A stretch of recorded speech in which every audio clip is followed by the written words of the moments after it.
अच्छा जी, कल के लेक्चर से क्वेश्चन। कल हम लीनियर रिग्रेशन देख रहे थे। लीनियर रिग्रेशन में ए और बी की वैल्यूज़ कैलकुलेट करना, ए और बी की वैल्यूज़ को इंटरप्रेट करना और उसको फिर यूज़ करना फोरकास्टिंग में। लीनियर रिग्रेशन की जो हम इक्वेशन बनाते हैं उसको डाटा की फोरकास्टिंग में इस्तेमाल करना। एनी क्वेश्चन, कोई सवाल कल के लेक्चर से, कोई दिक्कत किसी बच्चे को हो किसी इलस्ट्रेशन में? सारा डाटा आपने जब 1000 में लेके किया तो फिर एक मिलियन और एक 1000 में नहीं आया था। जब सारा डाटा आपने 1000 में कर लिया, यूनिट्स भी 1000 ले लिया आपने और रुपीज़ भी 1000 ले लिए, तो फिर आपकी जो वेरिएबल कॉस्ट है वो रुपीज़ में आ रही थी और फिक्स्ड कॉस्ट आपकी ₹1000 में आ रही थी। ओरिजिनल डाटा जो क्वेश्चन में कल हमने देखी थी इलस्ट्रेशन 4, इलस्ट्रेशन 4 में total cost was in rupees in million और प्रोडक्शन या output was in units in 1000। हमने इस डाटा को यूज़ करके ए की वैल्यू निकाली, बी की वैल्यू निकाली। ए को हमने क्या डिफाइन किया था? A is total cost when output is 0। So A चूंकि टोटल कॉस्ट है, व्हेन आउटपुट इज 0 तो टोटल कॉस्ट तो रुपीज़ इन मिलियन में है, so it was in rupees in million. As per actual data A was in rupees in million. B होती है जी आपकी variable cost per unit. और मैंने जो आपसे बात की थी कि वेरिएबल कॉस्ट पर यूनिट अगर हमने इस डाटा से अगर हमें कॉस्ट पर यूनिट निकालनी हो इस डाटा से, तो कॉस्ट पर यूनिट कैसे आती है? Total cost divided with production. Total cost million में है, प्रोडक्शन यूनिट्स में है, तो जब मिलियन की फिगर को आप 1000 की फिगर से डिवाइड करोगे तो आपका आंसर 1000 में आता है। मिलियन की फिगर को जब आप 1000 की फिगर से डिवाइड कर रहे हो तो आपका आंसर 1000 में आ रहा है। मिलियन की फिगर को मिलियन से डिवाइड कर रहे हो तो आपका आंसर रुपीज़ में आ रहा है। 1000 की फिगर को 1000 से डिवाइड करोगे तो आपका आंसर रुपीज़ में आ रहा है। लेकिन मिलियन की फिगर को जब 1000 से डिवाइड कर रहे हो तो आपका आंसर 1000 में आता है। जैसे अगर आपका एक वैल्यू है 5 मिलियन, कंसिडर इट 5 मिलियन, और एक फिगर है आपकी 10,000, आप इसको ऐसे भी डिवाइड कर सकते हो और 5/10 भी कर सकते हो। इसको ऐसा ही है ना, 5 मिलियन ओवर 10,000 या 5 मिलियन ओवर 10,000 ऐसे भी किया जा सकता है। तो अब यहाँ पे देखो आंसर क्या आ रहा है आपका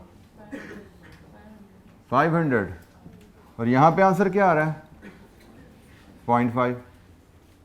अब ये 0.5 इज इन 1000, ये दिस इज इन रुपीज़, क्योंकि आपने ये रुपीज़ में है, क्योंकि आपने रुपीज़ ओवर यूनिट्स किया, कोई राउंडिंग ऑफ नहीं है, 500 आ गया। ये ऊपर मिलियन में था न्यूमरेटर, डिनोमिनेटर 1000 में था, तो 0.5 जो आपका आंसर आ रहा है आप इससे रिलेट करके देख सकते हो। 0.5 इंटू 1000 करोगे तो आपकी वैल्यू पूरी होती है। ये आपका आंसर रुपीज़ इन 1000 में आ रहा है। और इसी तरह अगर आप राउंड ऑफ कर दो, ऊपर रुपीज़ भी 1000 में ले लो, ये भी रुपीज़ इन 1000 में ले लो और यूनिट्स भी इन 1000 ले लो, तो आपका आंसर क्या आएगा? What is your answer? 500। तो भी आपका आंसर रुपीज़ में ही आ रहा है। आपकी वैल्यूज फुल फिगर में है, रुपीज़ 500। आपकी वैल्यूज इक्वली राउंड ऑफ हुई हुई हैं, इधर से भी 3 0 उड़े में, इधर से भी 3 0 उड़े में, तो भी आपका आंसर रुपीज़ में ही आता है। ठीक है।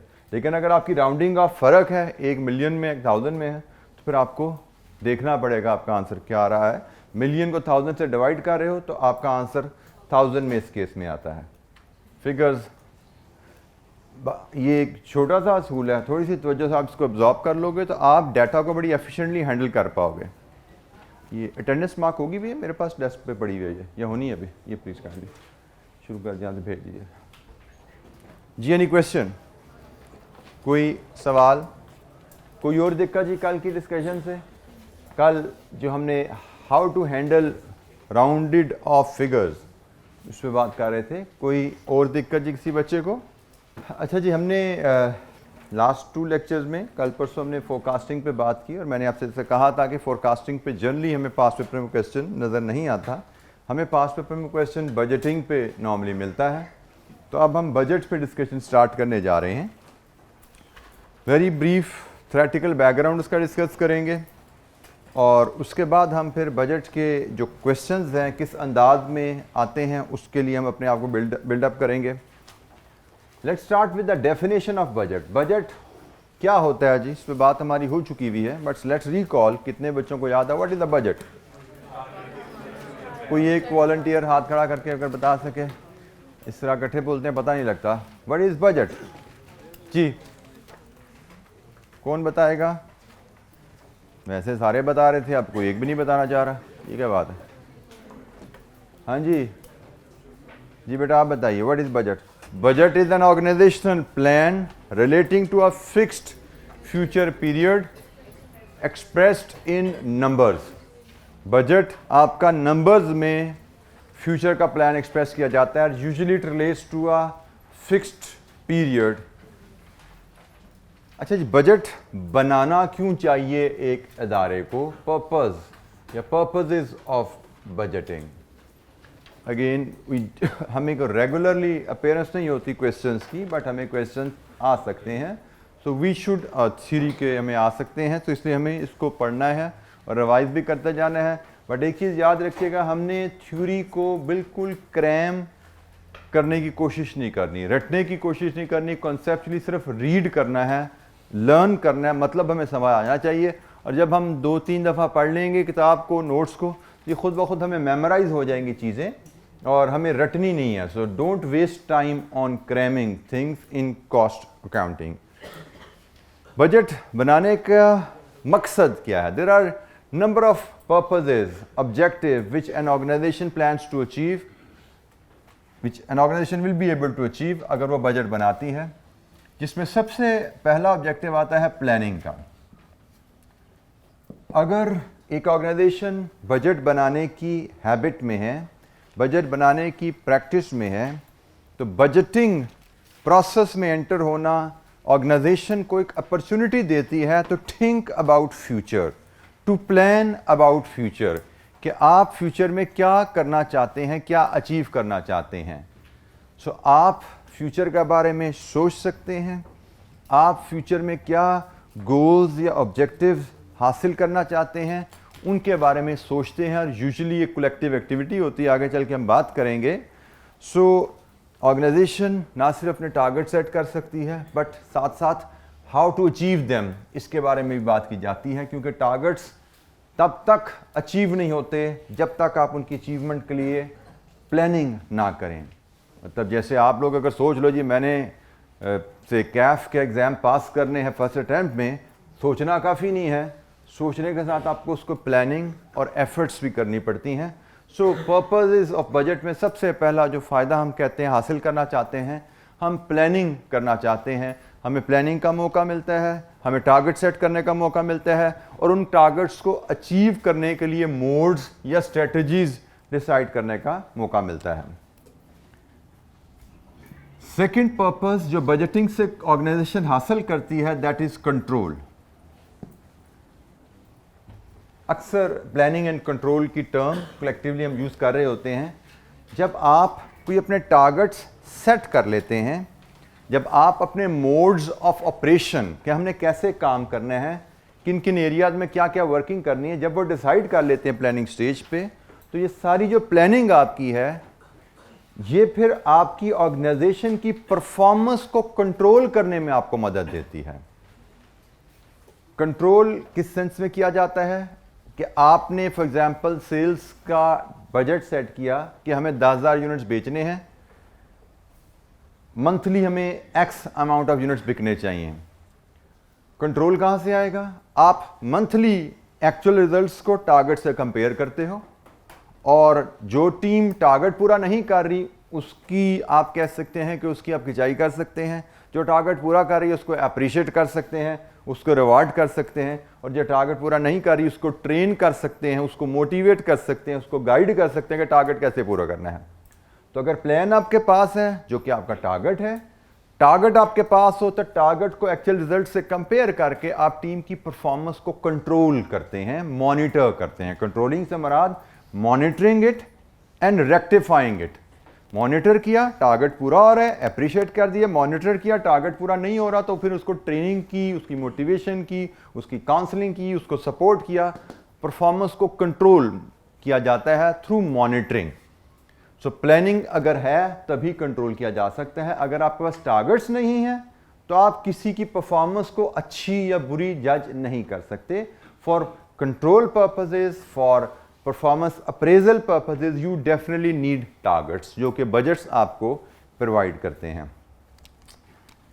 Another purpose of budget is decision making.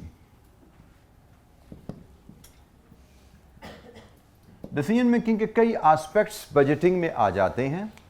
For example, जब आप जब प्लानिंग आपने शुरू की कि हमें अगले साल कौन कौन सी प्रोडक्ट्स बनानी हैं, तो प्लानिंग फेज़ के दौरान आपने अपनी रिक्वायरमेंट्स जब देख रहे थे तो आपको पता लगा आपको डिफरेंट प्रोडक्ट्स के ऑर्डर्स अपने कस्टमर से आए हुए हैं।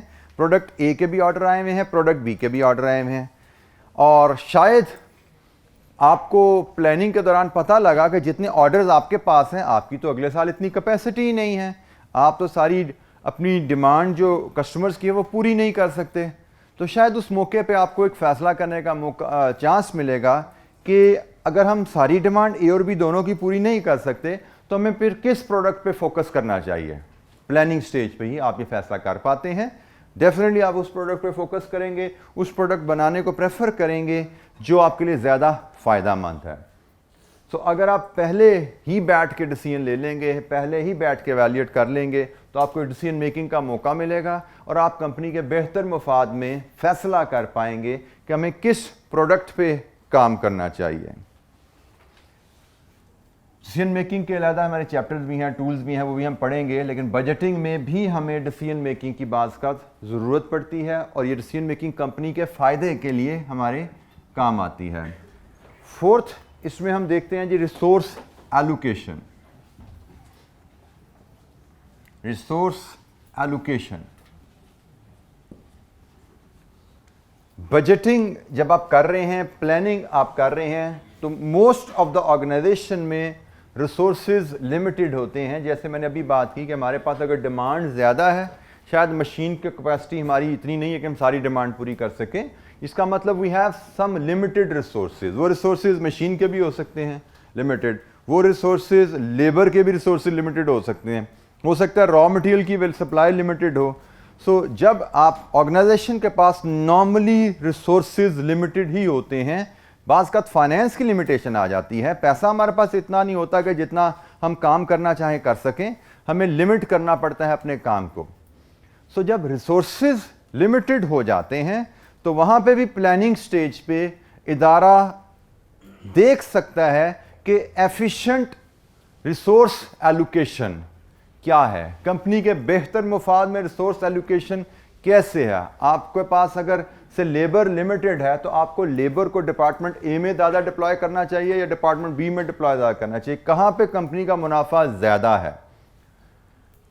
ये भी आप कह सकते हैं कि डिसीजन मेकिंग की एक्सटेंशन में ही आ जाता है। फैसला ही आप कर रहे हैं लेकिन अबाउट रिसोर्सेज एलोकेशन, आप अपने रिसोर्सेज को उन प्रोडक्ट्स पे, उन डिपार्टमेंट्स पे एलोकेट करना चाहेंगे, इस्तेमाल करना चाहेंगे जहाँ पे कंपनी का फ़ायदा ज़्यादा है। सो प्लानिंग स्टेज पे आप ये सारी चीज़ें असेस कर पाते हैं। और सबसे एक अहम चीज़ जो हम कहते हैं यहाँ पे आती है, that is coordination and communication. Budgeting आपको कोऑर्डिनेशन और कम्युनिकेशन का मौका देती है।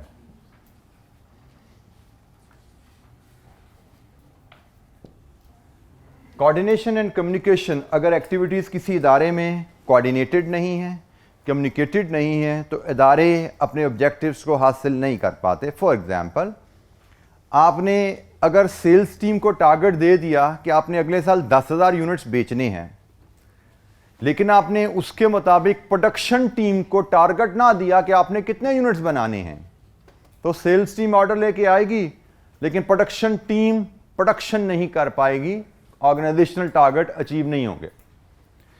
आपने प्रोडक्शन टीम को टारगेट दे दिया कि भाई आपने 10,000 यूनिट्स बनाने हैं बेचने के लिए, सेल्स को टारगेट नहीं दिया हुआ तो प्रोडक्शन टीम बना कर रख देगी, बेचेगा कौन, प्रॉब्लम आ गई। तो कोऑर्डिनेशन इज इंपॉर्टेंट कि सेल्स को भी पता है मैंने 10,000 बेचने हैं, प्रोडक्शन को भी पता मैंने 10,000 प्रोड्यूस करने हैं, और सिर्फ यही 2 डिपार्टमेंट काफ़ी नहीं है, HR को भी पता होना चाहिए कि प्रोडक्शन डिपार्टमेंट ने 10,000 प्रोडक्शन करनी है, उसके लिए जितने वर्कर्स चाहिए हमें एंगेज करने हैं। प्रोक्योरमेंट को भी पता होना चाहिए कि प्रोडक्शन डिपार्टमेंट ने 10,000 यूनिट बनाने हैं, उसके लिए कितना रॉ मटेरियल चाहिए होगा जो हमें प्रोक्योर करना है over the year. So coordination and communication, जब आप बजट करते हैं तो अभी हम आगे चल के डिटेल में पढ़ेंगे, आप हर डिपार्टमेंट को उसका टारगेट दे रहे होते हैं और वो टारगेट्स कम्युनिकेटेड होते हैं, एक दूसरे से आप कहने के इंटीग्रेट हो रहे होते हैं कि एक टारगेट दूसरे को सपोर्ट कर रहा है। और जब हर डिपार्टमेंट अपने इंडिविजुअल टारगेट्स को अचीव करता है तो एक कोऑर्डिनेटेड वे में ऑर्गेनाइजेशनल टारगेट, इदारे का जो बिगर टारगेट्स हैं वो अचीव हो जाते हैं। आपने टारगेट आपका रखा था, प्राइमरी टारगेट आपका सेल्स का था, लेकिन उसके साथ और टारगेट भी अटैच होते जाते हैं कि सेल्स का टारगेट तभी अचीव होगा जब रिक्रूटमेंट का टारगेट होगा, जब प्रोक्योरमेंट का टारगेट होगा, जब प्रोडक्शन का टारगेट होगा, then only then you can achieve sales target. May be इसमें मार्केटिंग का टारगेट, एडवर्टीजमेंट का टारगेट्स भी आ सकते हैं, उसकी भी एक स्ट्रेटेजी आ सकती है। तो जब ये सारे टारगेट्स, सब टारगेट्स अचीव होंगे तो ही इदारे का ओवरऑल टारगेट अचीव होता है। So planning means setting target and deciding about its modes. Setting targets will provide an opportunity for performance control. During the planning process, company is able to make decisions which are in the best interest of the company. During planning process, company is able to allocate its limited resources. Most of the time resources are limited. They are able to allocate limited resources to the most profitable options, most profitable departments, and in the end planning will provide an opportunity to communicate and coordinate activities of the organization so that the overall targets can be achieved. जी जनाब, purposes of budgeting, budget क्यों बनाया जाता है, क्या मकासद हैं, क्या objectives हैं जिनको हम बजट के थ्रू हासिल करना चाहते हैं।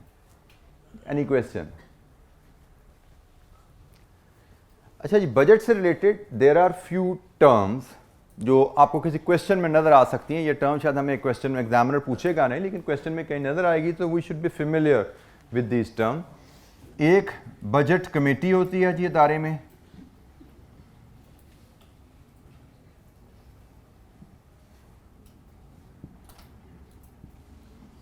एक आपकी जी बजट मैनुअल है, और एक बजट पीरियड है। ये 3 टर्म्स हैं, और भी इसके अलावा भी टर्म आएंगे, लेकिन इनको हम ज़रा अलहदा से हम डिस्कस कर लें क्योंकि रूटीन में ये आगे डिस्कस नहीं होने वाली। बजट पीरियड, बजट कमेटी से मुराद the senior management team who is responsible for reviewing and approving the budget. Usually इसमें तमाम डिपार्टमेंट के हेड्स होते हैं, फाइनेंस का हेड होगा, प्रोडक्शन का हेड होगा, मार्केटिंग हेड होगा, हो सकता है आपकी CEO जो कंपनी का वो भी इस कमेटी का सरबराह हो। तो बजट कमेटी का काम है कि जो टारगेट्स इदारे के सेट किए जा रहे हैं फाइनल स्टेजेस पे उनको रिव्यू करना, उनको अप्रूव करना before they can be communicated to the team कि जी ये आपके अगले साल के टारगेट्स हैं, इसको इम्प्लीमेंटेशन के लिए चलिए। बजट कमेटी, बजट मैनुअल एक डॉक्यूमेंट होती है, मैनुअल जैसे गाइडेंस डॉक्यूमेंट है, जिसमें बजट बनाने का तरीका लिखा जाता है। हर इदारे में उसके बिजनेस की नेचर फ़र्क होती है, उसके डिपार्टमेंट्स का स्ट्रक्चर फ़र्क होता है, उसके एम्प्लॉयज़ की हायरार्की फ़र्क होती है, और एम्प्लॉयज़ का रोल फ़र्क होता है बजट बनाने में। तो बजट मैनुअल में लिखा जाता है कि डिफरेंट डिपार्टमेंट्स में डिफरेंट टीम मेंबर्स का बजट बनाने में क्या हिस्सा है, क्या रोल है। और बजट मैनुअल इस अंदाज में बनाया जाता है कि जो भी टीम मेंबर आए उसको उसके हिस्से का रोल दिया जाता है, और हर टीम मेंबर जब अपना रोल परफॉर्म कर लेता है तो ग्रेजुअली वो पूरा एक डॉक्यूमेंट फाइनल शेप में कंसोलिडेट होके बजट कमेटी के सामने प्रेजेंट करने के काबिल हो जाता है। So budget manual, how to prepare budget and what role to be performed by different team members in the budget preparation process. Guidance manual है। Budget period usually 1 year, or it could be a quarter, or maybe more than a year, 5-year budget भी हो सकता है। Normally it is 1 year for which an organization is preparing budget. Budget period से मुराद the period, the fixed period for which a budget is prepared. ये चीज़ें हर organisation में different हो सकती हैं, कमेटी की कंस्ट्रक्शन फ़र्क हो सकती है, मैनुअल में प्रोसेस फ़र्क हो सकता है, बजट पीरियड हर ऑर्गेनाइजेशन का फ़र्क हो सकता है, but budget period means the period for which usually budget is prepared. Normally it is 1 year, it could be less than a year, it could be more than a year. जी any question, कोई सवाल इन terms पे, purposes of budget? ये terms हमें किसी सवाल में मिल सकती हैं, so we should be familiar with this terms. जब ये हमारे सामने आए तो हमें इनका मतलब पता होना चाहिए, हमें टर्म्स का मतलब पता होगा, हमें पर्पसेस पता होंगे, आगे हम प्रोसेस पढ़ने जा रहे हैं वो पता होगा, तो हम क्वेश्चन को, सिनेरियो को बेहतर अंदाज में समझ पाते हैं. क्योंकि एग्जाम में क्वेश्चन हमें कहानी की शक्ल में दिए जाते हैं, उस कहानी में डिफरेंट डाटा दिया जाता है, हमें कहानी को समझना होता है और उसके मुताबिक डाटा वहाँ से एक्सट्रैक्ट करके बजट बनाना होगा. बजट प्रिपरेशन पे भी हम मूव करने वाले हैं, लेकिन उससे पहले थोड़ा सा बैकग्राउंड बजट से रिलेटेड कुछ उसकी कहानी समझ लें. जी कोई सवाल? अच्छा जी, प्रोसेस, बजटिंग का प्रोसेस, किसी भी इदारे में बजट बनाने का प्रोसेस क्या होता है? पहले स्टेप में कम्युनिकेशन की जाती है टीम से. बजट किसी इदारे में भी जब भी बजटिंग का प्रोसेस शुरू होना है, सबसे पहले जो टीम बजटिंग प्रोसेस में इन्वॉल्व है उनसे कम्युनिकेशन की जाती है. कम्युनिकेशन किस बारे में? मे बी बजट मैनुअल उनको दिया जाता है पढ़ने को, ताकि वो हर बंदा अपना रोल पढ़ ले. उनको पॉलिसीज़ बताई जाती हैं ओवरऑल कि हमारा ऑब्जेक्टिव क्या है, हमारे ओवरऑल टारगेट्स क्या हैं.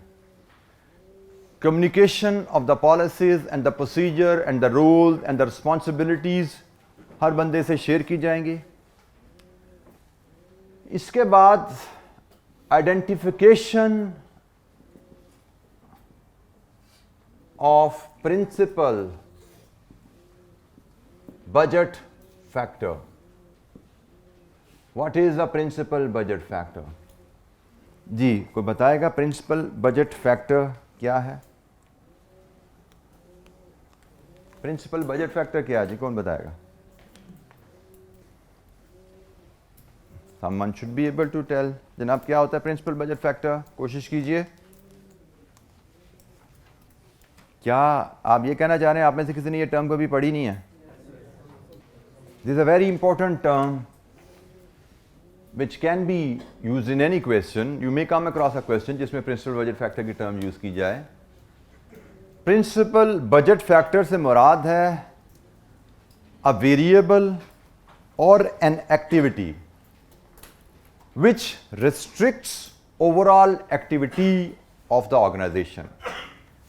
मतलब वो वेरिएबल या वो एक्टिविटी जिसकी वजह से इदारा एक सर्टन हद से ज्यादा काम नहीं कर सकता. Usually it is sales. Usually it is sales, क्योंकि normally sales is a limiting factor कि आप एक सर्टन हद से ज्यादा, चूंकि आप यूनिट्स बेच नहीं सकते, तो आप जितने यूनिट्स बेचने हैं उसके हिसाब से अपनी सारी एक्टिविटीज प्लान करते हैं. I repeat, principal budget factor क्या है? वो एक्टिविटी जिसकी वजह से आप एक सर्टन हद से ज्यादा काम नहीं कर सकते. यूजुअली इट इज सेल्स, लेकिन in certain circumstances it could be say plant capacity, or it could be labor, or it could be raw material. जैसे मैंने कहा नॉर्मली सेल्स लिमिटेड होती हैं जनाब, हम 10,000 यूनिट से ज़्यादा बेच नहीं सकते, हमारी डिमांड इससे ज़्यादा नहीं है. कैपेसिटी बनाने की हमारी शायद 12 या 15,000 है, लेकिन जब डिमांड ही 10,000 है तो इसका मतलब हमें 10,000 से ज़्यादा का प्लान नहीं करना. इसका मतलब सेल्स इज द एक्टिविटी जिसकी वजह से हम प्रोडक्शन अपनी लिमिट कर रहे हैं सेल्स के हिसाब से. लेकिन बाज़ का तो होता है कि आपकी मोनोपोली है एक प्रोडक्ट पे, आपकी डिमांड ऐसे है कि जितनी भी बनाओ बिक जाएगी, लेकिन हमारी प्लांट की कैपेसिटी 8,000 है, तो इसका मतलब हम 8,000 से ज़्यादा बेच नहीं सकते. तो हमारी सारी जो एक्टिविटी है कि भाई बना कितना सकते हैं, यहां से बात शुरू होगी. अगर सेल्स लिमिटेड है तो बात शुरू होगी बेच कितना सकते हैं. प्रोडक्शन जितनी मर्जी कर लें, अगर उस पर हमें डर नहीं है तो हमारी बात शुरू होगी जी बेच कितना सकते हैं, उसके हिसाब से अपना बजट बनाते हैं सारा. लेकिन अगर सेल्स में हमारी मोनोपोली है तो फिर हम देखेंगे बना कितना सकते हैं. जितना बना सकते हैं उसके हिसाब से सारी प्लानिंग करेंगे, उस हिसाब से सेल्स की टीम को टारगेट देंगे, उस हिसाब से हम प्रोडक्शन टीम को, प्रोक्योरमेंट टीम को टारगेट देंगे। बाज़ का तो होता है सेल्स भी मसला नहीं है, प्लांट का मसला भी नहीं है, लेबर बड़ी स्पेशल होती है हमारे प्रोडक्ट में, वो लेबर बड़ी लिमिटेड मिलती है। बाज़ का कुछ ऐसी प्रोडक्ट्स होती हैं जिसमें स्पेशलाइज्ड लेबर आपको चाहिए, हाईली स्किल्ड लेबर चाहिए, वो लेबर लिमिटेड है। तो हमें भाई सेल्स का भी मसला नहीं है, जो बनाएंगे बिक जाएगा। मशीनरियाँ भी हमारे पास पड़ी हुई हैं, लेकिन मशीन को चलाने के लिए जो ऑपरेटर है ना वो बड़े ख़ास हैं, वो हमें सिर्फ 4 ही मिल रहे हैं, और 4 ऑपरेटर का मतलब हम साल के 8000 यूनिट बना सकते हैं। तो भाई लेबर चूंकि हमारे पास 8000 यूनिट बनाने के लिए है, तो अब हम 8000 यूनिट्स की सेल कर सकते हैं। वैसे तो लेबर ज़्यादा होती तो हम तो बेशक 12000 बेच लेते, लेकिन इस केस में प्रिंसिपल बजट फैक्टर पर आपका लेबर बन जाता है। सो प्रिंसिपल बजट फैक्टर, और अगर रॉ मटेरियल की सप्लाई लिमिटेड है तो प्रिंसिपल बजट फैक्टर आपका रॉ मटेरियल बन जाएगा कि जी रॉ मटेरियल ही हमें बड़ा कम मिल रहा है। क्योंकि रॉ मटेरियल कम मिल रहा है तो हम फिनिश प्रोडक्ट भी उस हिसाब से ही बना सकते हैं। तो प्रिंसिपल बजट फैक्टर से मराद व्हाट इज द एक्टिविटी या variable which will restrict, which will determine our activity, overall activity level next year. हमने अगले साल कितना काम करना है, ये किस पे डिपेंडेंट है? क्या हमारी सेल डिमांड पे डिपेंडेंट है? क्या हमारी प्लांट की कैपेसिटी पे डिपेंडेंट है? अगले साल कितना काम करना है, क्या ये अवेलेबिलिटी ऑफ लेबर पे डिपेंडेंट है या अवेलेबिलिटी ऑफ रॉ मटेरियल पे डिपेंडेंट है? सो इनमें से कुछ भी हमारा प्रिंसिपल बजट फैक्टर हो सकता है। सो बजट बनाने में सबसे अहम काम होता है प्रिंसिपल बजट फैक्टर आइडेंटिफाई करना, क्योंकि आपका जो प्रिंसिपल बजट फैक्टर है उससे आप डिटरमिन करते हो कि आपने कितनी किस एक्टिविटी लेवल पे ऑपरेट करना है। फॉर एग्जांपल सेल्स आपका प्रिंसिपल बजट फैक्टर है, तो आपने कहा जी हमें 10,000 यूनिट्स बेचने हैं। अब आप 10,000 यूनिट्स की सेल के हिसाब से सारी प्लानिंग अपनी करोगे कि 10,000 यूनिट जब बेचने हैं तो उसके लिए एडवर्टीजमेंट कितनी करनी है, 10,000 यूनिट बेचने हैं तो उसके लिए प्रोडक्शन कितनी रिक्वायर्ड है, 10,000 यूनिट बेचने हैं या प्रोडक्शन करनी है तो प्रोक्योरमेंट कितनी रिक्वायर्ड है, रिक्रूटमेंट कितनी रिक्वायर्ड है, प्लांट की मेंटेनेंस कितनी रिक्वायरमेंट है। सारी एक्टिविटी आपकी उस सेल्स के हिसाब से डेवलप हो जाएगी। तो जब तक आपका प्रिंसिपल बजट फैक्टर नहीं available, you cannot prepare budget, you cannot set target for different departments. Procurement target set नहीं हो सकते, production target set नहीं हो सकते, and so on. So second step, principal budget factor identify करना। जी any question? कोई सवाल? जी बेटा? नहीं, principal budget factor एक ही होगा, बट अल्टीमेटली ऑर्गेनाइजेशनल लेवल पे एक ही होगा। फॉर एग्जांपल आपने कहा जी डिपार्टमेंट नंबर ए में 10,000 यूनिट्स बना सकते हैं, डिपार्टमेंट नंबर बी में 9,000 यूनिट बना सकते हैं, तो कंपनी लेवल पे कितने बना पाओगे आप? 9, क्योंकि डिपार्टमेंट ए से निकल के बी में जाना है, फिर ही फिनिश प्रोडक्ट निकलनी है ना। तो अगर बी डिपार्टमेंट 9 बना सकता है तो आपकी कैपेसिटी इदारे के लेवल पे 9 है। प्रिंसिपल बजट फैक्टर सिर्फ एक होगा ऑर्गेनाइजेशन में कि भाई वो कौन सा फैक्टर है जिसके ऊपर डिपेंडेंट हैं हम ओवरऑल एक्टिविटी के लिए, जिसकी वजह से हम एक सर्टेन लेवल से अपनी प्रोडक्शन बढ़ा नहीं सकते। That is your principal budget factor. For example इस केस में जैसे मैंने अभी एग्जांपल दी, डिपार्टमेंट बी की प्रोडक्शन कैपेसिटी 9,000 है, that is your principal budget factor. इसके हिसाब से सारी प्लानिंग शुरू कर दो, क्योंकि हम 9,000 से ज़्यादा प्रोड्यूस कर नहीं सकते इदारे में। जी एनी अदर क्वेश्चन? कोई और सवाल? प्रिंसिपल ऑफ नहीं है, ये प्रिंसिपल बजट फैक्टर है, ठीक है। प्रिंसिपल बजट फैक्टर आप बिल्कुल, मैंने ऐसे ही शायद डिफाइन किया कि वो वेरिएबल जो आपकी ओवरऑल एक्टिविटी को रिस्ट्रिक्ट कर रहा है, जो ओवरऑल एक्टिविटी को लिमिट कर रहा है एक सर्टेन हद से आगे जाने से। तो आप इसको कह सकते हैं कि principal budget factor in a way company का ओवरऑल एक्टिविटी का लिमिटिंग फैक्टर है। वो सेल्स भी हो सकता है, वो प्लांट की कैपेसिटी भी हो सकती है, वो लेबर भी हो सकता है, वो रॉ मटेरियल की सप्लाई भी हो सकती है। इनमें से कोई भी, इसके अलावा भी कोई फैक्टर हो सकता है। बाज़ गवर्नमेंट भी होती है, गवर्नमेंट ने रिस्ट्रिक्ट किया होता है आपने इससे ज़्यादा प्रोड्यूस नहीं करना। गवर्नमेंट भी बाज़ प्रिंसिपल बजट फैक्टर हो सकती है कि गवर्नमेंट ने कोटा दिया होता है आपने इससे ज़्यादा प्रोड्यूस ही नहीं करना, आपने इससे ज़्यादा एक्सपोर्ट ही नहीं करना, तो वहाँ से भी आपको प्रिंसिपल बजट फैक्टर आपको मिल जाता है। आपकी प्लांट, रॉ मटेरियल, सेल्स, वहाँ पे इशू नहीं है, इशू आपका गवर्नमेंट की रेगुलेशंस में है, वहाँ से आपको लिमिटेशन आ रही हैं। जी एनी क्वेश्चन? कोई सवाल? सबसे पहले बजट बनाने में प्रिंसिपल बजट फैक्टर आइडेंटिफाई किया जाता है, इसके बाद फिर बजट बनाने का काम शुरू होता है। और प्रिपेयर किए जाते हैं departmental budget.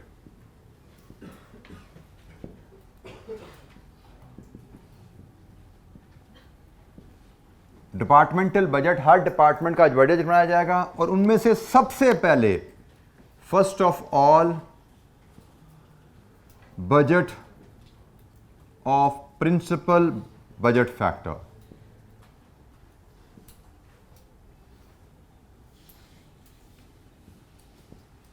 Then remaining department's budget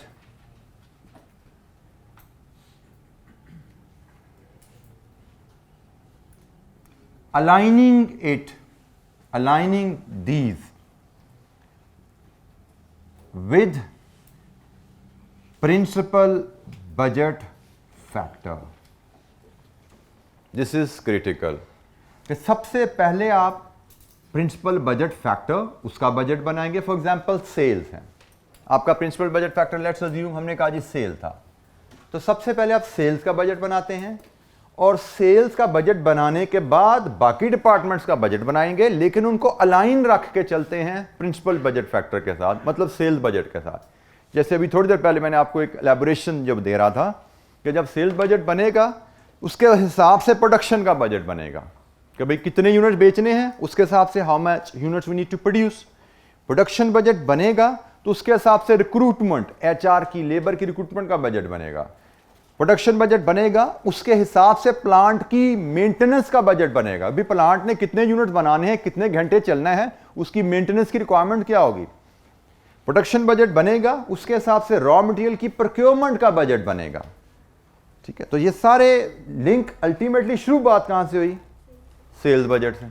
तो सबसे पहले प्रिंसिपल बजट फैक्टर का बजट बनाया जाता है, जैसे सेल्स का बजट बनाया जाता है। उसके बाद बाकी डिपार्टमेंट्स के बजट आप उसके इर्द गिर्द बुनते हो।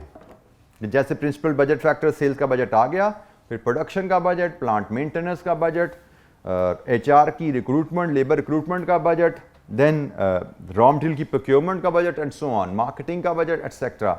सारे बजट उसके हिसाब से फिर उसके गिर्द बुने जाते हैं अलाइन करके। डिपार्टमेंटल बजट बन गए तो फिर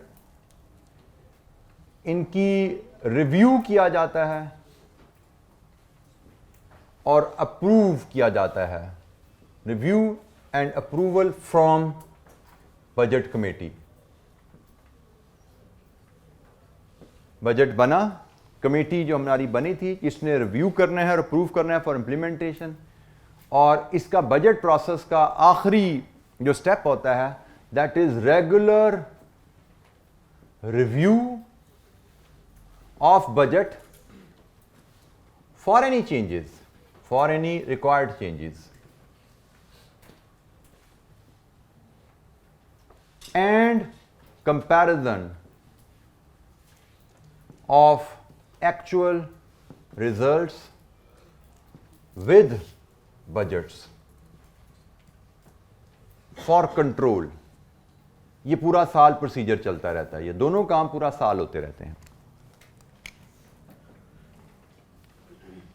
बजट एक था बना के अप्रूव करके इम्प्लीमेंटेशन के लिए टीम्स को दे दिया जाता है, बट इसके बाद रेगुलरली बजट को रिव्यू किया जाना जरूरी है, क्योंकि बजट को हमने कहा ये हमारा टारगेट है जिसको हम अचीव करने के लिए जा रहे हैं।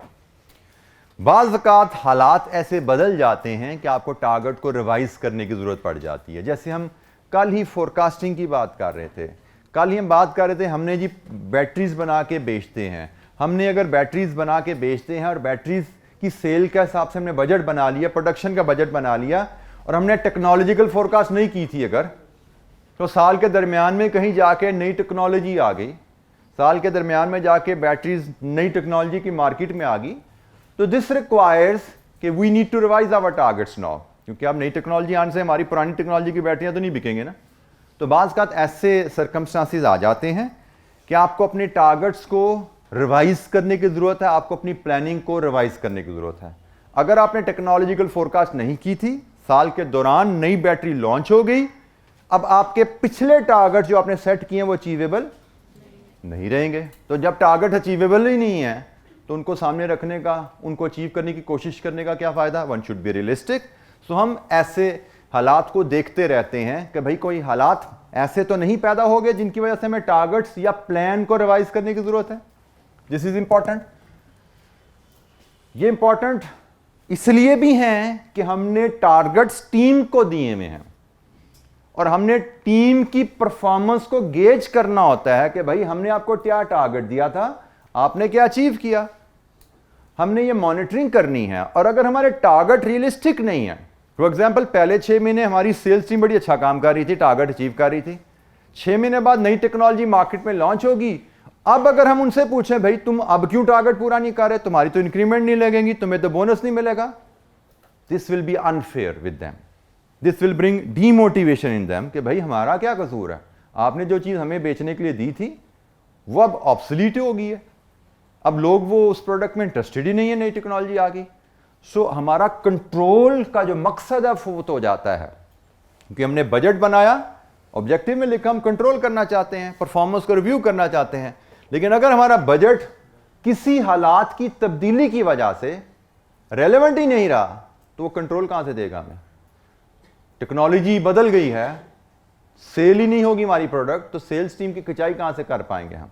तो इसीलिए हम कहते हैं जब हालात बदलें तो बजट की रिवीजन में भी रिक्वायर्ड, ताकि हम हर वक्त रियलिस्टिक टारगेट्स के हिसाब से टीम को गेज करें, क्योंकि कंट्रोल का मकसद मोटिवेट करना है। यूजुअली टारगेट्स को जब एक्चुअल रिजल्ट से हम कंपेयर कर रहे होते हैं तो जो टीम मेंबर्स हमारे टारगेट्स अचीव कर रहे होते हैं उनकी अच्छी इंक्रीमेंट्स लगनी होती हैं, उनको बोनसेस मिलने होते हैं।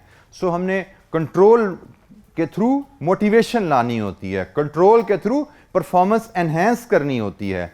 लेकिन अगर हमारे टारगेट्स रियलिस्टिक नहीं हैं तो ना मोटिवेशन आएगी, ना लोग अपनी परफॉर्मेंस बेहतर करने के लिए जोर लगाएंगे। इसलिए step number 5 is very very important and it is a regular through out the year, ये चलता रहता है। ये चीज़ें आपको सिखाई इसलिए भी जाती हैं कि ना कि आपने सिर्फ एग्जाम में अपेयर होना है, ये चीज़ें आपकी प्रैक्टिकल लाइफ में भी आपकी हेल्प करनी है, क्योंकि आपने ही जाके इन प्रोसेसेस को सारा लीड करना होता है। बजटिंग को लीड करना एक चार्टर्ड अकाउंटेंट का ही काम होता है, आप लोगों ने ये चीज़ सीखनी है। सो यू मस्ट नो, सिर्फ मैथमेटिक्स नहीं, आपने 2 + 2 4 नहीं पढ़ना, ये रीजन भी आपको पता होनी चाहिए, ये प्रोसेसेस भी आपको पता होने चाहिए। जी जनाब, एनी क्वेश्चन, कोई सवाल? अच्छा जी, अब हम फाइनल अपनी एक समरी जहाँ पे लिखते हैं budgets, functional budgets and master budget की 2 टर्म्स से इंट्रोडक्शन लेते हैं, then will start working on the numbers, जो आप लोगों का फेवरेट एरिया होता है। लेकिन उस एरिया पे जाने के बाद भूलिएगा नहीं कि हमने इसको पढ़ते रहना है, 1-2 पेजेस ही हैं बजटिंग पे, आपने इसको रेगुलरली पढ़ते रहना है। अच्छा जी, हमने यहाँ पे जो वर्ड यूज़ किया ना, prepare departmental budget. Departmental budget को हम फंक्शनल बजट भी कहते हैं, डिपार्टमेंटल बजट को हम फंक्शनल बजट्स भी कहते हैं। और मैं जैसे डिफरेंट डिपार्टमेंट्स के नाम आपसे लेता जा रहा था, मैंने sales, production, maintenance,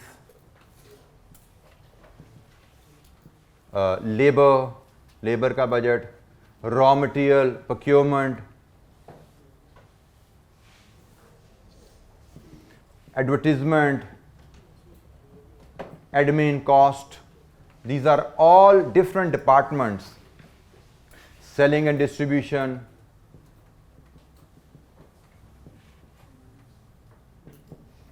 these are all different departments जिनके बजट बनाए जाते हैं। और इन फिर फंक्शनल बजट को इसके साथ मैं एटसेट्रा भी लगा देता हूँ, इसके अलावा भी कोई और डिपार्टमेंट हो सकता है अदारे में। डिफरेंट डिपार्टमेंट्स के बजट बनाए जाते हैं, जो हमने इधर स्टेप नंबर 3 में बात की, जिसको हम फंक्शनल बजट्स भी कहते हैं। डिपार्टमेंटल बजट या फंक्शनल बजट एक ही बात है। देन इन फंक्शनल बजट्स को फिर प्रेजेंट किया जाता है फाइनल एक डॉक्यूमेंट में, जो कहलाती है मास्टर बजट। मास्टर बजट में तमाम फंक्शनल बजट समराइज करके रिपोर्ट या प्रेजेंट किए जाते हैं। और मास्टर बजट में आती है आपकी इनकम स्टेटमेंट या P&L,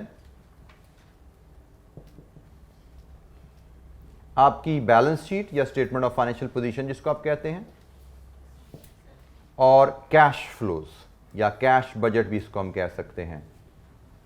ये 3 डॉक्यूमेंट को कलेक्टिवली हम मास्टर बजट कहते हैं। सो फंक्शनल बजट्स बनाए जाते हैं पहले, और फंक्शनल बजट्स को फिर जो फाइनल इनकी जो कवर बनता है, जिनको समराइज किया जाता है, वो मास्टर बजट की शेप में किया जाता है। मास्टर बजट का मतलब 3 डॉक्यूमेंट। अब हम एग्जाम में, जैसे मैंने कहा कि एग्जाम में तो हमें बजटिंग पे ही नॉर्मली क्वेश्चन आता रहा है, तो एग्जाम में हमें बजटिंग पे जो क्वेश्चन आता है वो किस शेप में, किस एरिया का होता है। तो अगर मैं कहूँ most of the time it is from either income statement और कैश फ्लोज। अगर हम पास्ट पेपर एनालिसिस देखेंगे तो मोस्ट ऑफ द टाइम ये इनकम स्टेटमेंट से होता है या कैश बजट से होता है, लेकिन ओकेजनली फंक्शनल बजट से भी आता है। किसी प्रोडक्शन का बजट आ जाएगा, कोई लेबर का बजट आ जाएगा, तो मैंने इसको 1 स्टार लगा दिया, 1 स्टार लगा दिया, इधर मैंने डबल स्टार कर दिया। Balance sheet, budgeted balance sheet, to my memory मैंने सवाल कोई सीएमए का गुजरा नहीं मेरी नज़र से। किसी बच्चे ने पास पेपर में देखा हुआ है बैलेंस शीट का सवाल? बैलेंस शीट का सवाल हमें अभी तक नज़र नहीं आता पास पेपर्स में। तो फिर वही बात यहाँ पे आ जाती है कि आता नहीं है पास पेपर में नज़र, लेकिन मतलब ये नहीं कि हमें आ सकता नहीं है। We should know balance sheet, budgeted balance sheet बनानी हो, कैसे बनेगी और कैसे प्रेजेंट की जाएगी, और वो तभी आपके लिए पॉसिबल रहेगा जब आप जो इलस्ट्रेशन जब हम करेंगे, हम जब इलस्ट्रेशन करेंगे तो हम सारे फंक्शनल बजट सीखेंगे, हम income statement, balance sheet, cash flow सब सीखेंगे, लेकिन शायद बैलेंस शीट की एक आध इलस्ट्रेशन ही देख पाएंगे। लेकिन प्रिंसिपल बड़ा आसान सा, उससे मैं शेयर कर लूँगा। अच्छा, before we move towards different illustrations, मैं बजटिंग के बारे में एक सिंपल, अब थोड़ा सा अपना एक्सपीरियंस एज अ स्टूडेंट जो मेरा था वो मैं शेयर कर लूँ। एज अ स्टूडेंट मैं सिर्फ ये 2 पेजेस जो है ना, अगर मैं आपकी जगह हूँगा, या फर्स्ट जब इंटर मैंने एक तैयार कर लिया था, तो उसके बाद मैंने कभी भी बजटिंग को एज अ टॉपिक देखा ही नहीं था। मुझे लगता था it's not a topics, honestly speaking. ये सिर्फ एक सफ़ा की पढ़ने की हद तक ठीक है कि आप पढ़ लें, पर्पजेस क्या हैं, प्रोसेस क्या हैं, और ये इसको याद रख लें, मेमोराइज कर लें, रिफ्रेश कर लें, टर्म्स रिफ्रेश कर लें। But when it comes two questions, doing questions, तो मुझे लगता था इसके क्वेश्चंस में तो कुछ ऐसा होता ही नहीं है जो मुझे किताब से पढ़ के या सवालों को करके सीखने की ज़रूरत है। बजटिंग के क्वेश्चन में आपको से प्रोडक्शन का बजट बनाने को कहा जाएगा। तो प्रोडक्शन का बजट बनाना है तो आपने ये सारी PNL banana, cost of goods workout करना, प्रोडक्शन रिक्वायरमेंट डिटरमिन करना, ये सारी रिक्वायरमेंट्स हम पीछे से कहीं से इंट्रो टू काउंटिंग से सीखते आ रहे हो, R1 में सीखी हुई, R2 में सीखी हुई। Income statement, balance sheet, cash flow का फॉर्मेट आपने सब कुछ कहीं ना कहीं सीखा होता है। तो फॉर्मेट का ये पहली बात, यहाँ पे हमारी फॉर्मेट की रिस्ट्रिक्शन नहीं है कि वो स्टैंडर्ड से कंप्लाइंट होना चाहिए।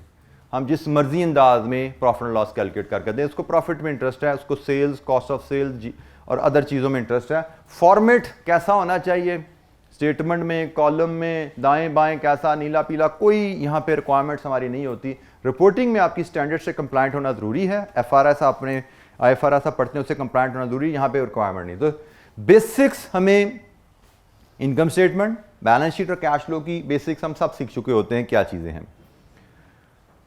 फ़र्क सिर्फ क्या होता है कि आप जब P&L बनाते हो रिपोर्टिंग में, तो वहाँ पे आपको ट्रांजैक्शंस बताई जाती हैं जिनको आप रिकॉर्ड कर रहे होते हो कि जी हमारी पिछले साल हमने कितनी सेल्स की, कितने यूनिट्स बेचे, किस प्राइस पे बेचे। आप रेवेन्यू वर्कआउट करके अपने P&L में शो कर देते हो, क्योंकि वो पिछले साल का P&L होता है। यहाँ पे क्या होता है, यहाँ पे अगले साल का P&L बनाना होता है। और इसमें क्या होगा कि आपको पिछले साल का से नॉर्मली से सेल की फिगर में बात करूँ, वो बताएगा जी पिछले साल में 10,000 यूनिट बेचे थे 20 रुपए के हिसाब से। अगले साल हमारा ख्याल है हमारी सेल 10% बढ़ जाएगी और प्राइस 5% बढ़ जाएगी। अब रेवेन्यू निकालने में कोई दिक्कत है? जो वैल्यूज आपने निकालनी है, फॉर्मेट आपको पता होता है, रेवेन्यू माइनस कॉस्ट करना है हमने। रेवेन्यू कैसे निकालना है, सवाल में लिखा हुआ है कि आपने वॉल्यूम में कितना इजाफा करना है, प्राइस में कितना इजाफा करना है। कॉस्ट कैसे निकालनी है, सवाल में लिखा होता है कि पिछले साल कॉस्ट पर यूनिट ये थी, अब इतनी पर यूनिट हो जाएगी, इतनी बढ़ जाएगी, इतनी कम हो जाएगी, फिक्स में इतना इजाफा होगा, वेरिएबल में इतना इजाफा होगा, कमी होगी। सब कुछ सवाल में लिखा होता है कि आपने वैल्यूज कैसे डिटरमिन करनी है। मेरे हिसाब से बजटिंग का क्वेश्चन करते हुए you don't need any specialised knowledge of this topic. आपको सिर्फ ज़रबें, तकसीमें आनी चाहिए, और रीडिंग आनी चाहिए। क्वेश्चन में ही लिखा होगा किसको किससे ज़रब देनी है, किसको किससे तकसीम करना है, आपको सिर्फ वो पढ़ना समझना आना चाहिए और कोई स्पेशलाइज्ड नॉलेज इस टॉपिक के लिए रिक्वायर्ड नहीं है। अभी हम ऑनवर्ड जो डिस्कशन थी, नॉलेज से हमने जो बात करनी थी कर ली, इसके बाद सिर्फ हमने इलस्ट्रेशन देखनी है और क्वेश्चन देखने, और आप देखिएगा कोई स्पेशलाइज्ड नॉलेज आपके सामने बिल्कुल नहीं आएगा। सारी चीज़ें वही हैं जो आपने सीखी में पहले। हमने सिर्फ उस जिस तरह हमें डाटा प्रेजेंट करने को कहा गया है वो पैराग्राफ पढ़ना है, रिक्वायरमेंट पढ़नी है और डाटा को अरेंज करके हमने प्रेजेंट कर देना है। इसके अलावा बजटिंग में कुछ नहीं होता। Let's start with a very basic illustration. Page 213 पे हमारे पास जी इलस्ट्रेशन 5 आ रही है फंक्शनल बजट की। रिक्वायरमेंट, सवाल हमेशा रिक्वायरमेंट से पढ़ते हैं जी। पहले रिक्वायरमेंट देखी जाती है, फिर बॉडी को देखा जाता है। उसकी वजह यह है कि हम रिक्वायरमेंट देखते हैं तो हमें आइडिया हो जाता है सवाल किस टॉपिक से है, किस एरिया से है, उसके हिसाब से फिर हम अपनी रीडिंग को ज़्यादा इफेक्टिव कर लेते हैं। रीडिंग करते हुए हम देखते जाते हैं कि रिक्वायरमेंट के लिए हमें क्या क्या इंफॉर्मेशन चाहिए। Produce the following budgets for each of the quarters 1 2 3 4। 4 quarter का बजट बनाना है। A sales budget showing sales volume in units and sale revenue in rupees. Production budget in units and purchase budget in kgs and rupees. So sales budget, production budget and raw material का purchase budget. पढ़िए जी data, फिर हम इस पे बात करते हैं। Cost card की यहाँ टर्म यूज की है। कॉस्ट कार्ड से मुराद है डॉक्यूमेंट जिसमें कॉस्ट पर यूनिट की कैलकुलेशन हमें प्रेजेंट की जाती है। कॉस्ट पर यूनिट की वर्किंग हमें दी गई है कि एक जो यूनिट बनाते हैं हम सिग्मा, उसमें कितना मटेरियल केजी किस रेट पे लगता है, कितना मटेरियल लेबर किस रेट पे लगती है, कितने ओवरहेड्स किस रेट पे लगते हैं। 42 रुपीज़ का एक यूनिट बनता है।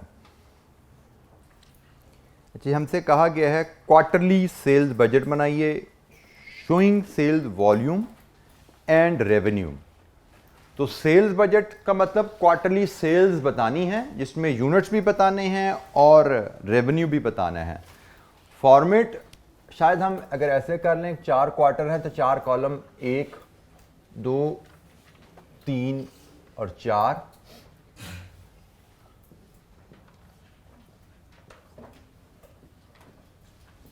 हम पार्ट इलस्ट्रेशन नंबर 5 का ए देख रहे हैं। सेल्स बजट बनाना है तो यहाँ पे हम लेते हैं सेल्स इन यूनिट्स, लेकिन हम देख रहे हैं यूनिट्स काफ़ी ज़्यादा ज़ीरोज़ आ रहे हैं तो यूनिट्स इन 1000 हम कर लेते हैं। इसको मल्टीप्लाई कर देते हैं हम प्राइस से, प्राइस हम रुपीज़ में ले लेते हैं और इसके नतीजे में हमें क्वार्टरली सेल्स बजट हमें मिल जाएगा। क्वार्टरली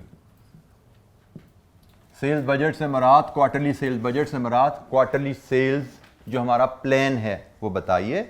तो हमें क्वार्टरली यूनिट्स हमें सेल्स के पता है, प्राइस हमें पता है, तो यूनिट्स को प्राइस से मल्टीप्लाई करके हमें इसे प्रेजेंट करना है। क्वार्टर 1 में यूनिट्स 1950, क्वार्टर 2 में इट इज 2275, क्वार्टर 3 में इट इज 3250 एंड क्वार्टर 4 में it is 2275 and price is fixed 56, 56, 56 and 56। और एज अ रिजल्ट यहाँ पे देखिएगा जब यूनिट्स इन 1000 हैं, इनको रुपीज से मल्टीप्लाई करेंगे तो रेवेन्यू इन रुपीज इन 1000 ही आएगा हमारा, क्योंकि हमने यूनिट्स को 1000 में राउंड ऑफ कर लिया हुआ है। तो बोलिए जी पहले क्वार्टर का revenue 109,200, 1,400, 182,000, 127,400। This is our sales budget. Quarterly sales budget बनाना है showing sales volume and revenue. इस स्टेटमेंट में वॉल्यूम भी आ रहा है, इस स्टेटमेंट में रेवेन्यू भी आ रहा है। वॉल्यूम इनटू प्राइस, रेवेन्यू आ गया। This is quarterly sales budget कि हमें क्वार्टर, अब ये सेल्स बजट जो है ना, ये सेल्स टीम का टारगेट है। हम उनको बता रहे हैं आपने हर क्वार्टर में कितने यूनिट्स बेचने हैं और किस प्राइस पे बेचने हैं। सेल्स टीम अगर अपने टारगेट पूरे करेगी तो हमारे सेल्स रेवेन्यू के टारगेट्स पूरे हो जाएंगे। फॉर्मेट इज नॉट इंपॉर्टेंट, आप क्वार्टर यहाँ पे लिखिए या क्वार्टर इधर लिख दीजिए, आप यहाँ पे भी क्वार्टर 1 2 3 4 फिर यूनिट्स और फिर प्राइस से मल्टीप्लाई करके रेवेन्यू निकाल सकते हैं, कोई फ़र्क नहीं पड़ता, फॉर्मेट इज़ नॉट इंपॉर्टेंट। जो एग्जामिनर ने इन्फॉर्मेशन मांगी है वो इन्फॉर्मेशन आपकी फॉर्मेट में रिफ्लेक्ट होनी चाहिए और हमारे यहाँ पे रिफ्लेक्ट हो रही है information, this is good enough. Format के बारे में हम फ्लेक्सिबल होते हैं। प्रोडक्शन बजट इन यूनिट्स, कि हमें कितने यूनिट्स प्रोड्यूस करने हैं। अब जैसे अब हमारा सेल्स यहां पे ना प्रिंसिपल बजट फैक्टर आ गया, अब हमने इसके हिसाब से बताना है कि अगर हमने सेल्स के टारगेट्स अचीव करने हैं तो हमें क्वार्टरली कितने यूनिट्स प्रोड्यूस करने हैं। जी हम टारगेट, प्रोडक्शन के टारगेट प्रोडक्शन टीम को देना चाहते हैं, तो यूनिट्स प्रोड्यूस्ड कैसे निकालेंगे? सवाल को पढ़ के देखिए, सोचिए जरा। प्रोडक्शन, ये P&L आपने बनाने सीखे हुए हैं बचपन में, इंट्रो में जो चीज सीखी थी, मुझे लगता है ये वाले कॉन्सेप्ट यहां पे अप्लाई होने जा रहे हैं। How to determine production requirement. जी जी बोलिए, पता है आप सबको। सेल्स, सेल्स, एक वॉलंटियर हाथ यहां से आवाज आ रही जी, क्या बोल रहे हैं? सेल्स, सेल्स, एक हाथ खड़ा करके बोले बेटा, आप बोलना चाह रहे हैं?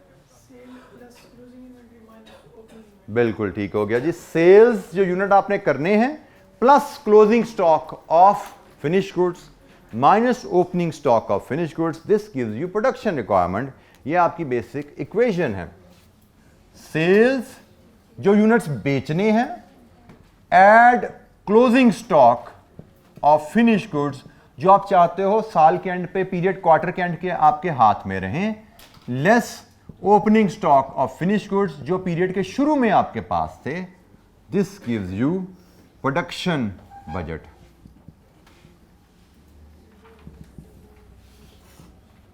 और ये सारा बजट हम यूनिट्स इन 1000 में बना लेते हैं। All budgets units in 1000। Quarter 1 2 3 उसी तरह हमारे चलेंगे जी, क्वार्टर 1 2 3 एंड 4। सेल्स की फिगर हमारे पास ये ऊपर आ रही है जी, हम वहीं से उठाते हैं। 1950 2275 3250 2275। क्लोजिंग स्टॉक, क्लोजिंग स्टॉक के बारे में क्वेश्चन में क्या इंफॉर्मेशन है? किसी एक क्वार्टर का क्लोजिंग स्टॉक कितना होना चाहिए? अब ये जो मैंने बात की ना, क्वेश्चन में लिखा हुआ है हमें, उसने क्वेश्चन में हमें बताया हुआ है, note number 4, Shaikh limited has a policy to maintain an inventory of finish goods at the end of each quarter equal to 5 days demand of next quarter. यहां पे जो क्लोजिंग स्टॉक आना है अगले क्वार्टर की रिक्वायरमेंट के 5 दिन के बराबर है। एक छोटी सी वर्किंग वन हम यहां पे अब अगर बना लें, 5 दिन के बराबर है। और उसने नोट नंबर 1 में बताया हुआ है कि 5 दिन का मतलब 1 वीक है, और एक क्वार्टर में कितने वीक हैं? 13। इसका मतलब क्लोजिंग स्टॉक जो होगा वो अगले क्वार्टर की सेल्स के 1 वीक की सेल्स के बराबर है। क्लोजिंग स्टॉक अगले क्वार्टर की 1 वीक की सेल के बराबर है, और ये कितने वीक की सेल्स हैं? 13 वीक्स की सेल्स हैं। तो हम यहां से फिनिश गुड्स का क्लोजिंग स्टॉक फॉर क्वार्टर 1, हम closing stock of finish goods determine कर रहे हैं क्वार्टर 1 का, तो वो होगा जी 2275 बाय 13, 175 जी। Any question? कोई चीज समझ नहीं है? जो मैंने अभी थोड़ी देर पहले आपसे बताया था, बजटिंग में आपको जो इंफॉर्मेशन चाहिए सवाल में ही गाइडलाइन लिखी होती है कि वो इंफॉर्मेशन कैसे कैलकुलेट करनी है। सवाल में नोट नंबर 4 में उसने बताया हुआ है क्लोजिंग स्टॉक किसी भी क्वार्टर का जो होगा वो अगले क्वार्टर की 5 दिन की सेल के बराबर होगा। और नोट नंबर 1 में उसने बताया हुआ है कि 5 दिन का मतलब 1 वीक होता है, और एक क्वार्टर में 13 वीक होते हैं। तो इसका मतलब क्लोजिंग स्टॉक आपकी 1 वीक की सेल्स के बराबर होगा अगले क्वार्टर की। तो क्वार्टर 1 का क्लोजिंग स्टॉक क्वार्टर 2 की सेल्स बटा 13, क्वार्टर 1 का क्लोजिंग स्टॉक। सिमिलरली क्वार्टर 2 का क्लोजिंग स्टॉक, क्वार्टर 3 की सेल्स बटा 13 कितना जी 250, क्वार्टर 3 का closing stock, quarter 4 2275, it's the same. तो हम इसको मैं यहाँ पे quarter 1 and quarter 3 same sales हैं तो यहाँ पे हम 175 ही ले लेते हैं। ये 250 आ गया, ये 175 आ गया।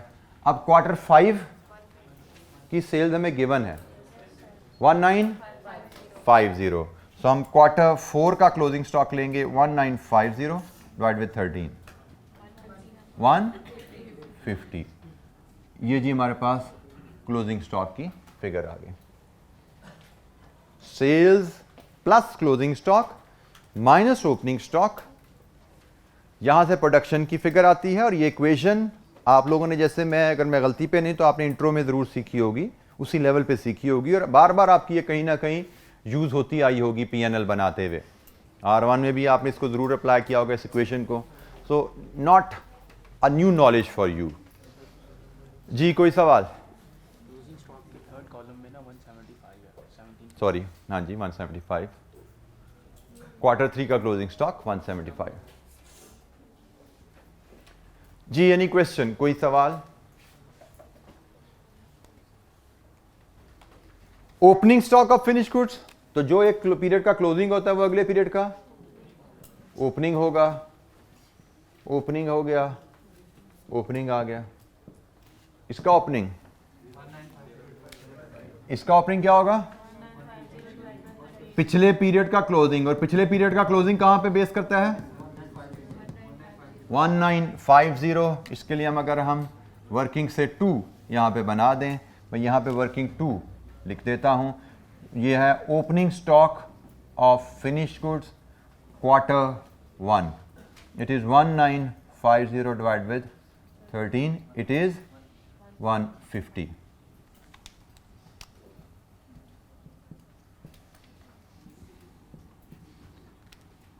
क्वार्टर 1 का closing stock, opening stock sorry, पिछले क्वार्टर का क्लोजिंग होगा और पिछले क्वार्टर का क्लोजिंग क्वार्टर 1 की सेल्स पे डिपेंडेंट होता है। सो पिछले जैसे हमने यहाँ पे ये क्लोजिंग आया, ये इधर ओपनिंग में ट्रांसफर हो गया, ये क्लोजिंग इससे लिंक हुआ, इधर ओपनिंग में ट्रांसफर हो गया। सिमिलरली ये पीछे कहीं जा रहा होगा और यहाँ पे ट्रांसफर होने हैं 1950 पे बेस करके। Now you have the production requirement 1975, 2350, 3175, 2250। ये जी हमारा प्रोडक्शन बजट रेडी हो गया। Units in 1000, all units in 1000।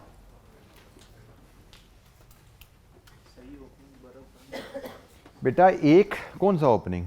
जो एक पीरियड का क्लोजिंग होता है वो अगले पीरियड का ओपनिंग होगा ना। क्वार्टर 1 का क्लोजिंग क्वार्टर 2 का ओपनिंग हो गया। क्वार्टरली स्टेटमेंट्स है ना बेटा, ठीक हो गया। एक पीरियड का क्लोजिंग जो होता है वो नेक्स्ट पीरियड में एज ओपनिंग ट्रांसफर होगा। जी बेटा, बजट तो बेटा फ्यूचर का बना रहे हैं ना, एक्चुअल तो नहीं है ये तो हमारे टारगेट्स हैं। क्वार्टर 1 में सर कैसे हम पिछले साल का हमने लिखा है, वैसे देखा जाए सेल तो क्वार्टर 1 में, क्वार्टर 1 का जो बजट हमारा होगा,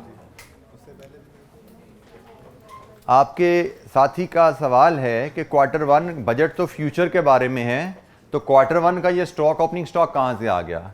तो पहली बात आपको याद होनी चाहिए, सीखनी चाहिए, बजट हमेशा पीरियड शुरू होने से पहले बनाया जाता है। मतलब ये जो बजट बना होगा ना, अगर ये 2020 का बजट है तो ये आज हम 2019 में बैठे बना रहे हैं।